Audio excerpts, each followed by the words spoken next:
नमस्कार, मैं रवीश कुमार है। नागरिक कब से नेगेटिव और पॉजिटिव होने लगा? क्या संविधान में इसकी कोई रूपरेखा तय की गई है?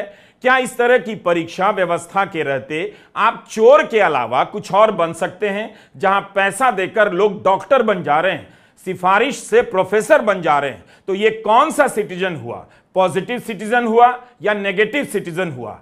ऐसा नहीं है कि परीक्षा का विवाद पहली बार उठा है, 10 साल से हर महीने उठता रहा है, लेकिन एक दशक में भी परीक्षा की मजबूत और ईमानदार व्यवस्था विकसित नहीं की जा सकी। तब आपने ध्यान नहीं दिया क्योंकि आप धर्म की राजनीति के नशे में मदहोश थे।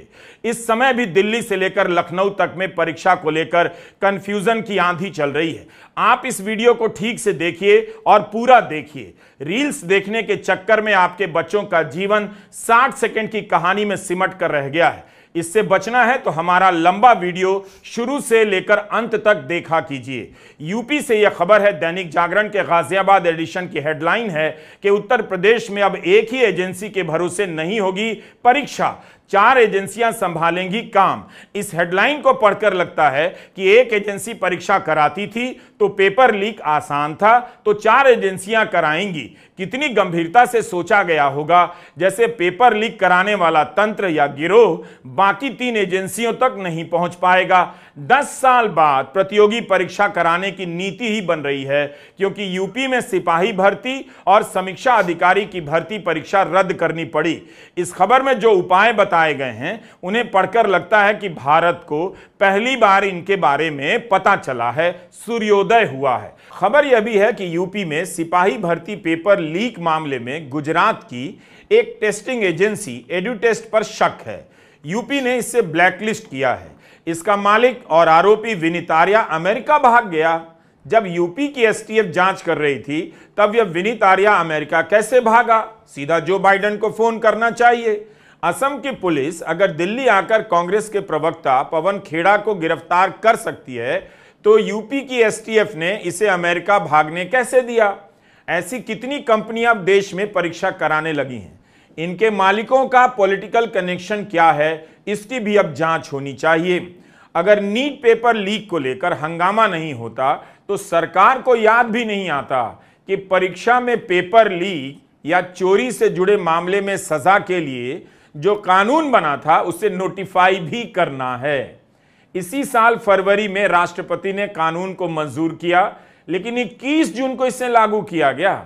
आज कांग्रेस अध्यक्ष मल्लिकार्जुन खड़गे ने काफी लंबा ट्वीट किया है। उसका एक बिंदु यह है कि जब यह कानून 21 जून को नोटिफाई हुआ तब शिक्षा मंत्री ने यह झूठ क्यों बोला कि कानून नोटिफाई हो गया है? विधि व न्याय मंत्रालय को उसके नियम बनाने रह गए हैं। इसी से आपको समझ जाना चाहिए कि परीक्षा को लेकर सरकार की प्राथमिकता कहां है। यही अगर मंदिर से जुड़ा कोई मसला होता या गौ रक्षा के नाम पर किसी गरीब मुसलमान का घर गिराने का मुद्दा होता, तो अदालत के फैसले से पहले, दोष साबित होने से पहले सारा गोदी मीडिया हल्ला करता और सरकारें बुलडोजर लेकर गरीब मुसलमान का घर गिरा देती। घर गिराने के लिए अतिक्रमण का बहाना भी निकाल लिया जाता। लिखकर रख लीजिए, एंटी मुस्लिम नशे के पीछे देश की जवानियां बर्बाद कर दी गईं। 24 लाख छात्र नीट की परीक्षा देते हैं। 50 लाख छात्र यूपी पुलिस की सिपाही भर्ती परीक्षा में शामिल हुए। बिहार में अक्टूबर में सिपाही भर्ती की परीक्षा में पेपर लीक हुआ। 6 लाख छात्र हिस्सा ले रहे थे, दोनों पेपर रद्द हुए। इस बार यूजीसी नेट की परीक्षा में 9 लाख छात्र शामिल होने वाले थे। इन्हीं परीक्षाओं में शामिल छात्रों को जोड़ लीजिए तो यह संख्या करीब 1 करोड़ तक पहुंच जाती है। वैसे यह संख्या इससे भी ज्यादा है। दरअसल यही हुआ। 10 साल में मजबूत सरकार, प्रचंड बहुमत की सरकार क्या कर रही थी?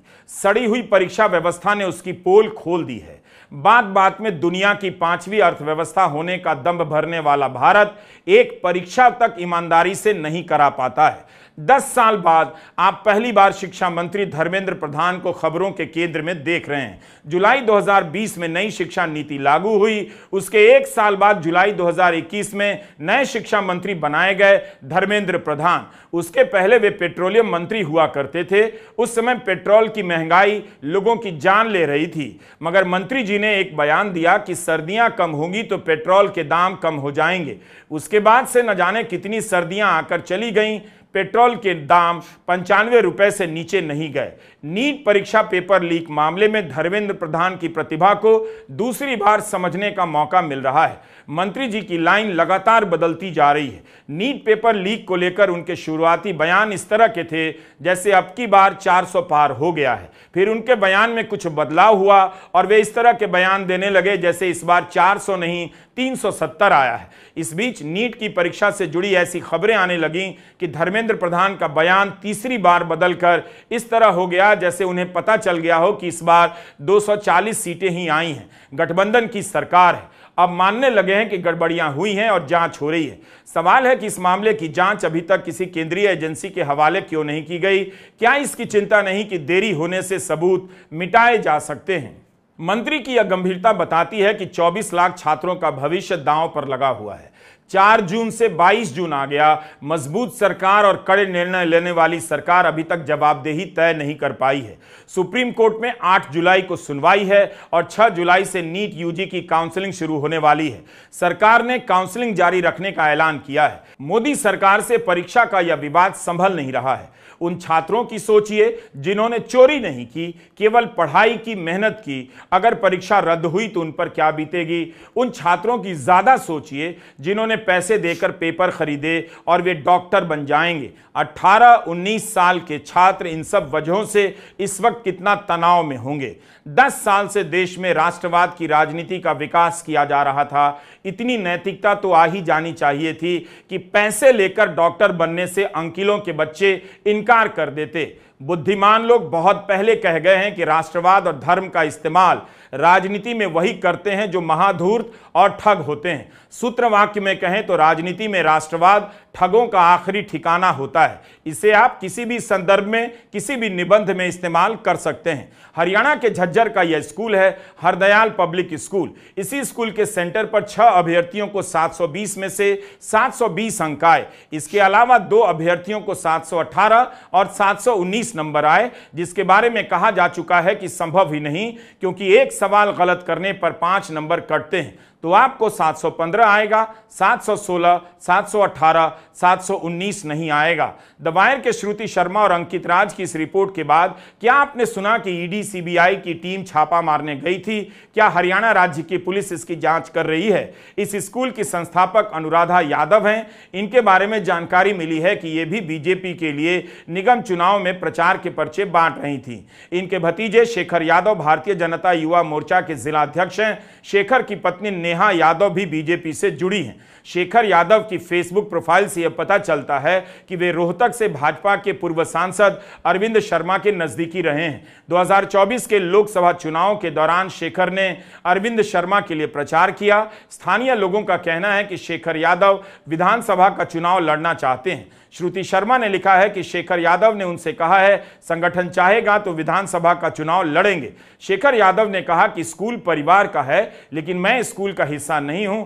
हमारे परिवार में तो बहुत सारे बिजनेस हैं, लेकिन स्कूल में मेरी कोई भूमिका नहीं है। अब यहां एक सवाल उठता है, एनटीए के जो चेयरमैन हैं वो अखिल भारतीय विद्यार्थी परिषद से जुड़े रहे हैं, संघ में उनकी पैठ रही होगी, बीजेपी में उनका संपर्क रहा होगा, तभी वे 23 सालों से इस तरह के आयोगों के अध्यक्ष बनाए जाते रहे। तो क्या इसकी जांच नहीं होनी चाहिए कि एनटीए ने नीट की परीक्षा के लिए जिन केंद्रों को चुना, क्या उसके पीछे राजनीतिक कारण रहे होंगे? क्या उन सेंटर को उन्हीं लोगों के हवाले किया गया जो बीजेपी से जुड़े लोगों के रहे होंगे, इसकी जांच होनी चाहिए। तमाम प्रश्नों में यह भी एक प्रश्न होना चाहिए। झज्जर में 3 स्कूलों पर परीक्षा का केंद्र बनाया गया। पहली बार इस जिले में नीट का सेंटर बना। 2 अलग अलग बैंकों में 2 सेट प्रश्न पत्र रखे गए थे। एक सेट का इस्तेमाल इमरजेंसी में पेपर लीक होने की स्थिति में बांटने के लिए रखा गया था, मगर दोनों ही सेट बांट दिए गए। इस कारण देरी हुई और एक सेंटर के छात्रों को ग्रेस मार्क मिला। वायर की रिपोर्ट में दावा है कि 2 सेंटर में देरी हुई, मगर दूसरे सेंटर के छात्रों को भी प्रश्न पत्र मिलने के बाद ग्रेस मार्क नहीं दिया गया। कम से कम इसी सेंटर से जुड़े सवालों के सारे जवाब अभी तक मंत्री के पास आ जाने चाहिए थे और उन्हें देश को बता देना चाहिए था। हम नहीं जानते कि देश भर के बाकी 4000 से अधिक केंद्रों पर क्या हुआ होगा। बिहार में सिपाही भर्ती परीक्षा, नीट पेपर लीक का मामला आपस में जुड़ गया है। हमने पहले के एपिसोड में भी आपको बताया है। बिहार में परीक्षा होते ही पेपर लीक की जांच होने लगी और गिरफ्तारियां भी। नीट मामले में 22 वर्ष के अनुराग यादव नाम के लड़के ने माना है कि एक दिन पहले ही उसे पेपर मिल गया। अनुराग के फूफा सिकंदर यादवेंदु ने उसे कोटा से समस्तीपुर बुलवाया और एक दिन पहले नीतीश कुमार, अमित आनंद से मिलवा दिया, जिन्होंने उसे कथित तौर पर पेपर और आंसर शीट दे दिए। समस्तीपुर में ही अनुराग का परीक्षा केंद्र था। अगली सुबह जब उसे परीक्षा पत्र मिला, तब सवाल वही थे जो उसने लीक पेपर में देखे थे। इस मामले में बिहार पुलिस की आर्थिक अपराध शाखा ने 14 लोगों को गिरफ्तार किया है। ताजा गिरफ्तारी रोहतास जिले से हुई है। एनटीए ने बिहार पुलिस की मदद में देरी क्यों की? क्या इसी बात के लिए चेयरमैन की जवाबदेही तय नहीं होनी चाहिए और उन्हें पद से नहीं हटा देना चाहिए था? इस सवाल का जवाब बिहार के उप मुख्यमंत्री विजय कुमार सिन्हा नहीं मांग रहे, बल्कि तेजस्वी यादव पर आरोप लगा रहे हैं कि सिकंदर यादव के लिए गेस्ट हाउस तेजस्वी के निजी सचिव प्रीतम कुमार ने बुक करवाया। तेजस्वी यादव ने कहा है कि जिसे जो जांच करनी है कर ले। इसके बाद राष्ट्रीय जनता दल ने एक फोटो ट्वीट किया जिसमें गिरफ्तार अमित आनंद और बिहार के एक और उप मुख्यमंत्री सम्राट चौधरी साथ देखे जा सकते हैं। सम्राट चौधरी का कहना है कि राजनीतिक तौर पर कोई मिला हो तो मिल सकता है, मेरा कोई व्यक्तिगत संबंध नहीं, जिन्होंने गलत किया है कार्रवाई होनी चाहिए। राज्य में सरकार उनकी, केंद्र में सरकार उनकी, जांच एजेंसियां उनकी। हम ही कहते हैं मुख्यमंत्री जी को बुला ले मेरे साइड को, अरे चाहे पीए हो, पीएस हो, कोई हो, बुला करके पूछताछ कर ले कोई अगर बात है तो।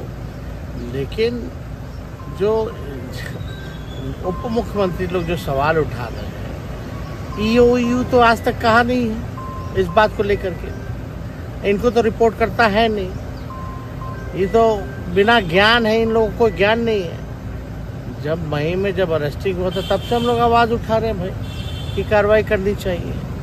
जिस इंजीनियर की बात कर रहे हैं 21 में यही लोग अर्बन डेवलपमेंट में लाए थे जल संसाधन से।